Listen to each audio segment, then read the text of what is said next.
The year 2024 will be remembered as the year the skies wept without end over the Philippines.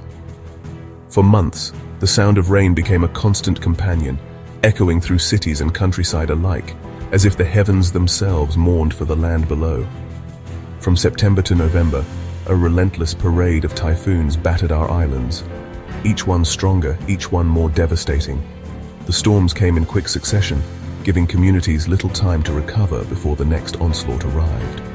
Super Typhoon Yagi struck first, its winds and rains overwhelming Luzon, uprooting trees, tearing roofs from homes, and leaving entire towns in darkness. It was followed by Yingxing and Taraji, which left Cagayan and Aurora reeling. Rivers overflowed, streets turned into rivers, and families were forced to flee their homes in the dead of night. Super Typhoon Man-yi delivered the final blow, devastating Catanduanes and etching names like Enteng, Mas, and Nika into our collective memory. Each storm left scars, on the land, on homes, and in the hearts of those who survived. This was not just another typhoon season, it was a test of our resilience, a harsh lesson in vulnerability. Families huddled together in crowded evacuation centers, clinging to hope as they waited for news of loved ones and the safety of their homes.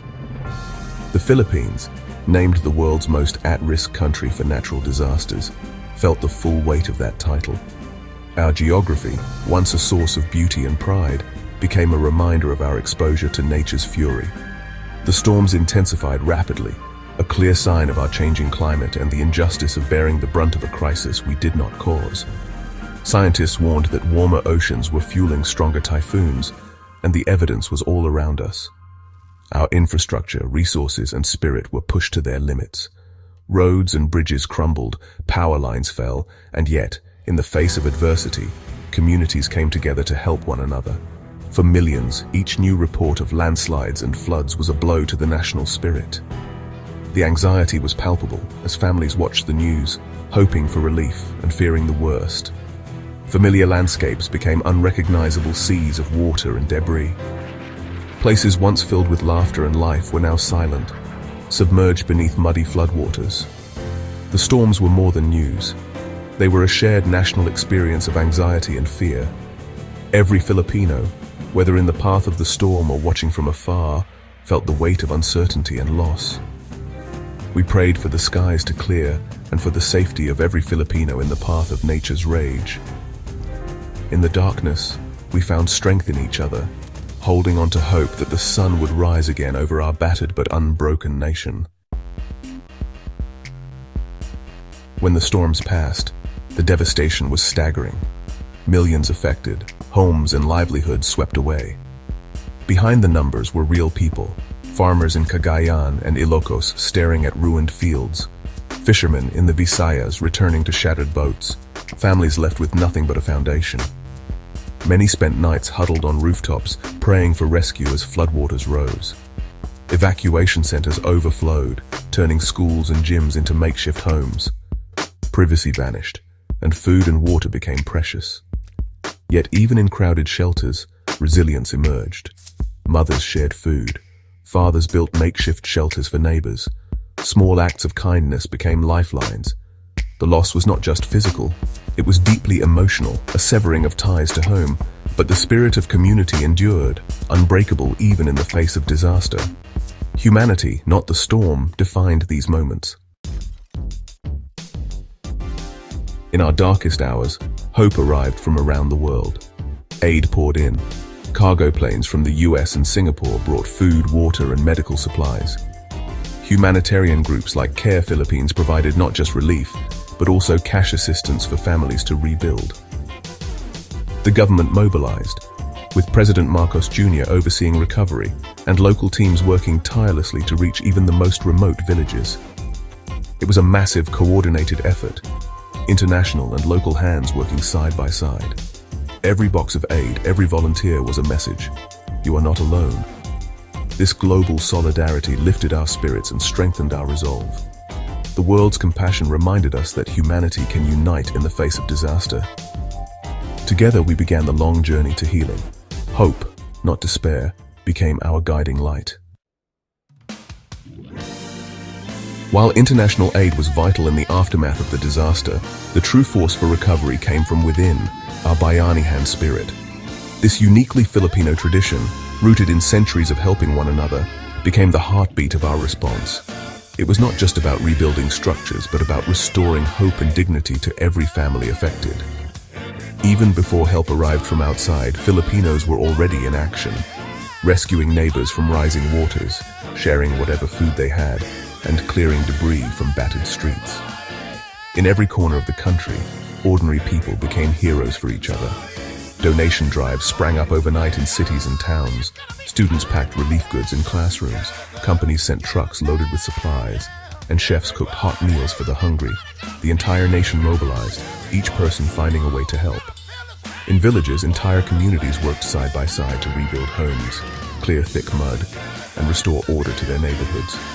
No task was too small, and no effort went unnoticed. There was no talk of payment or reward, only the instinct to help whoever needed it most. Acts of kindness, both big and small, became the currency of recovery. Bayanihan is our tradition, unity in action, a legacy of carrying each other through hardship. It is the invisible thread that binds us, especially in our darkest hours. It transforms disaster victims into a family determined to rise again, turning strangers into friends and neighbors into lifelines. Our greatest asset is not just resources or aid, but the unbreakable core of our community, the willingness to stand together no matter how tough the challenge. We may be vulnerable to storms, but we are strong in unity. Our togetherness is our shield, our hope, and our strength. The Bayanihan spirit is our most effective defense against despair, reminding us that we are never alone in our struggles. It turns lumber and tin into homes and loss into hope. Through Bayanihan, we rebuild not just our houses, but our dreams. This is the heart of the Filipino spirit, resilient, compassionate, and always ready to help. Together, we rebuild, stronger than before, and more united than ever. Amidst the destruction, something remarkable happened. Joy found its way back. In crowded evacuation centers, music and laughter echoed as someone strummed a guitar and voices joined in song. Children danced in muddy streets, their laughter rising above the ruins. Adults organized makeshift talent shows, turning shelters into stages of hope. These moments weren't denial, they were defiance. Even stripped of possessions, people chose to celebrate life. We are not defined by suffering, but by how we respond with song, dance, and laughter. This is the Filipino way, fighting darkness with light, sorrow with joy. Our resilience shines brightest in the hardest times.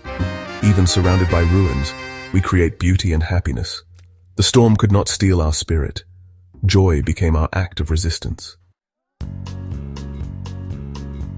To outsiders, singing and dancing after disaster may seem odd, but for us, it's essential.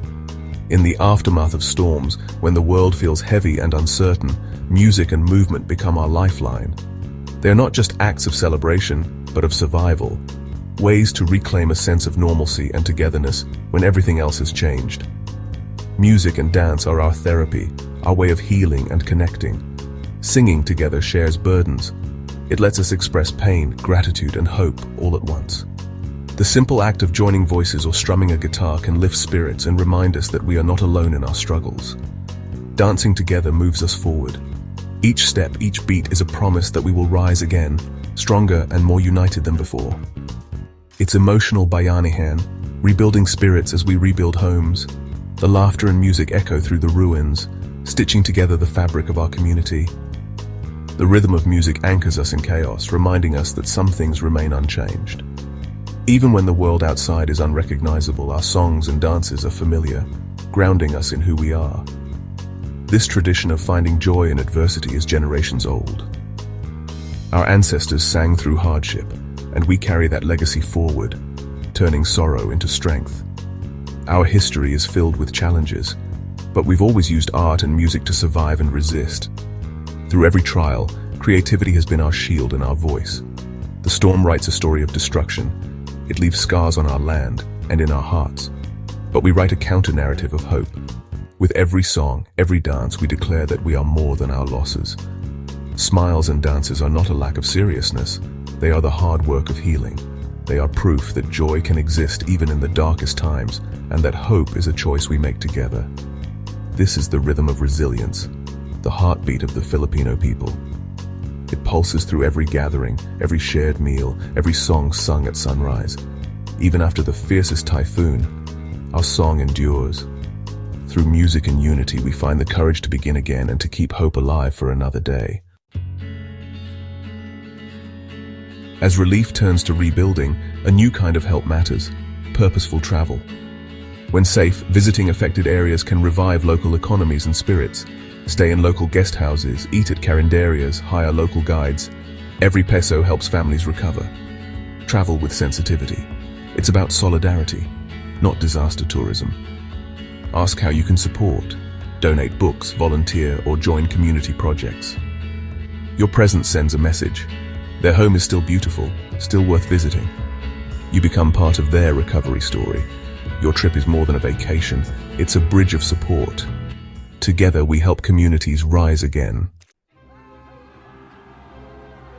The storm has passed, but the work of rebuilding continues. Scars remain, but hope is everywhere, in new crops, repaired boats, and children returning to school. Life returns, powered by resilience and faith in the future.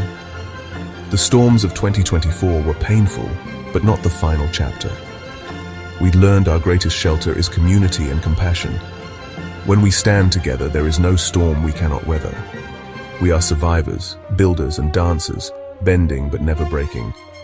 The journey ahead is long, but we face it with courage and unity. The storm is over, but our spirit is stronger than ever. After every night, the sun rises, and so do we. Our story is one of rebuilding and hope. If you've been moved, join us. Support humanitarian work, share our story, or plan a visit when the time is right. Your help, near or far, makes a difference. The Philippines is more than its storms. It's a nation of beauty, warmth, and unbreakable spirit. Come walk our beaches, meet our people, and share in our journey. Your visit is an act of solidarity and hope. Thank you for caring and for being part of our story. Maraming salamat po. We hope to see you soon.